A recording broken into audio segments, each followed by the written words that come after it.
Samajwadi party महासचिव शिवपाल सिंह यादव ने कहा कि उनकी पार्टी से अनुशासनहीनता के आरोपों में निकाली गई पूजा पाल भविष्य में अब कभी भी विधायक नहीं बन पाएंगी और उनका हाल केशव प्रसाद मौर्य जैसा होगा। अपने गृह जिले इटावा में जिला सहकारी बैंक में स्वतंत्रता दिवस के अवसर पर झंडारोहण करने के बाद शिवपाल सिंह यादव ने पत्रकारों से बातचीत में विधायक पूजा पाल के निष्कासन पर कहा कि उन्हें अनुशासन में रहना चाहिए था। अब वह केशव प्रसाद मौर्य की तरह कभी विधायक नहीं बन पाएंगी। केशव प्रसाद मौर्य ने सांसद और विधायकी गवाई, उसी तरह पूजा पाल अब कभी विधायक नहीं बन पाएंगी। शिवपाल ने मुख्यमंत्री के कूप, मंडूक और परिवार डेवलपमेंट अथॉरिटी जैसे बयानों पर प्रतिक्रिया देते हुए कहा कि योगी अनाप शनाप और झूठ बोलते हैं। भाजपा ने पिछले 8.5 सालों में अपने किसी भी वादे को पूरा नहीं किया। किसानों की समस्याएं, बिजली संकट, भ्रष्टाचार और बेरोजगारी चारों ओर फैली हुई है। प्रदेश को नौकरशाही के भरोसे छोड़ दिया गया है। उन्होंने कहा, लखनऊ को स्मार्ट सिटी बनाने का वादा अधूरा रह गया और 2 दिन की बारिश में सड़कों पर गड्ढे ही गड्ढे हो गए।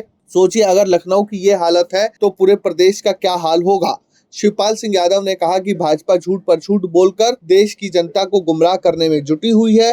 भाजपा के नेता ये बताने की स्थिति में नहीं है कि उन्होंने देश की जनता से जो वादे किए थे उनका आखिरकार क्या हुआ। भाजपा ने कहा था कि भ्रष्टाचार तो खत्म करेंगे ही, काला धन भी देश के बाहर से वापस लेकर आएंगे। ना तो भ्रष्टाचार ही खत्म हुआ, ना ही काला धन वापस आया, उल्टे भ्रष्टाचार अपने चरम पर है। और रही बात काला धन की, तो खुद भाजपा के नेता काली कमाई करने में जुटे हैं। शिवपाल ने कहा कि 2014 के चुनाव प्रचार के बाद खुद पीएम नरेंद्र मोदी ने देशवासियों के खाते में 15-15 लाख रुपए देने का वादा किया था, लेकिन किसी के खाते में आज तक 15 लाख रुपए नहीं पहुंचे हैं। सिर्फ इतना ही नहीं, भारतीय जनता पार्टी के नेताओं की ओर से किया गया कोई भी वादा पूरा नहीं हुआ है। Bureau report, Prajahit. चाचा जी, पूजा पाल, विधायक पूजा पाल को पीडीए में भी आरोप लगाए।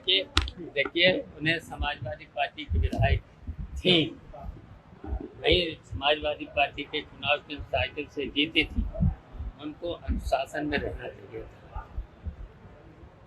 और हम बता रहे हैं कि अब जो केशव मौर्य का जो हल हुआ था, तो संविधान न तो पार्लियामेंट का चुनाव हारे, उसके बाद विधायक का चुनाव हारे, वही हाल है इनका। होगा कहीं से विधायक भी नहीं।